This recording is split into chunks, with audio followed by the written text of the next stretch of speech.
सहारा enterprises तुमच्या स्वप्नातली गाडी आता कमी किमतीत.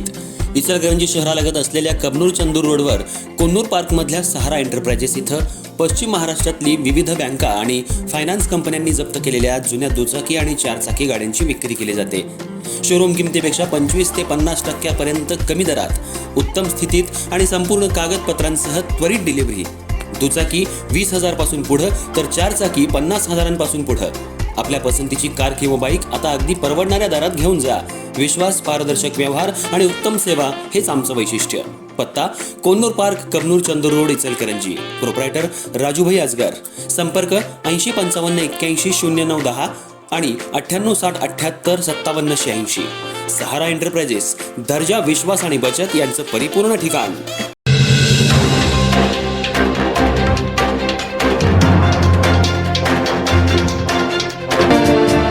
इचलकरंजी शहरातील प्रभाग क्रमांक 10 मध्ये पाणी टंचाई, अस्वच्छता आणि कचरा व्यवस्थापनाच्या प्रश्नांवरून आज महापालिकेत मोठा गोंधळ उडाला.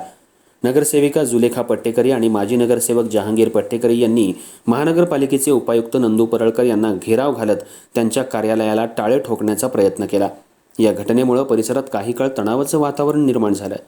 प्रभागातल्या नागरिकांना भेडसावणाऱ्या विविध समस्यांकडे प्रशासनाचं दुर्लक्ष होत असल्याचा आरोप करत पट्टेकरी यांनी आक्रमक भूमिका घेतली.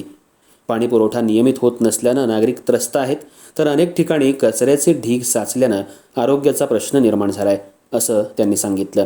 विशेषतः इंडस्ट्रियल इस्टेट परिसरात मोकळ्या मैदानात मोठ्या प्रमाणावर कचरा साचला असून त्या ठिकाणी गैरप्रकार घडत असल्याचा आरोपही त्यांनी केला. हे मैदान तातडीनं स्वच्छ करून खेळासाठी उपलब्ध करून द्यावं, अशी मागणी त्यांनी केली. यावेळी उपायुक्त नंदू परळकर यांच्यावर प्रश्नांचा भडीमार करत त्यांना जाब विचारण्यात आला. महापालिकेतील काही कर्मचारी आयुक्त, उपायुक्त आणि सहाय्यक आयुक्त अशा अधिकाऱ्यांच्या घरी काम करत असून पगार मात्र महापालिकेकडून घेतात, असा गंभीर आरोपही पट्टेकरी यांनी केला. कचरा उचलणाऱ्या कंत्राटदाराची चौकशी करून त्याचा अहवाल सादर करावा, अशी मागणीही त्यांनी केली. दरम्यान भगतसिंग उद्यानात लहान मुलांसाठी बसवण्यात आलेल्या खेळण्यांची डागडुजी 2 दिवसात करावी, अन्यथा महापालिकेच्या कार्यालयाला टाळं ठोकण्याचा इशारा पट्टेकरी यांनी दिला.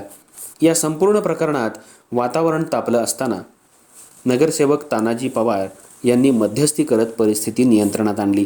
त्यांनी दोन्ही बाजूंशी चर्चा करून आंदोलन मागं घ्यायला सांगितलं. उपायुक्त नंदू परळकर यांनी नागरिकांच्या समस्या गांभीर्यानं घेऊन त्या सोडवण्यासाठी प्रयत्न करण्यात येतील, असं आश्वासन दिलं. मात्र प्रभागातील प्रश्न लवकर मार्गी न लागल्यास पुन्हा तीव्र आंदोलन छेडण्याचा इशारा पट्टेकरी यांनी दिलाय. या घटनेमुळे महापालिका प्रशासनाच्या कार्यपद्धतीवर प्रश्नचिन्ह उपस्थित झालं असून नागरिकांमधूनही नाराजीचा सूर उमटत आहे.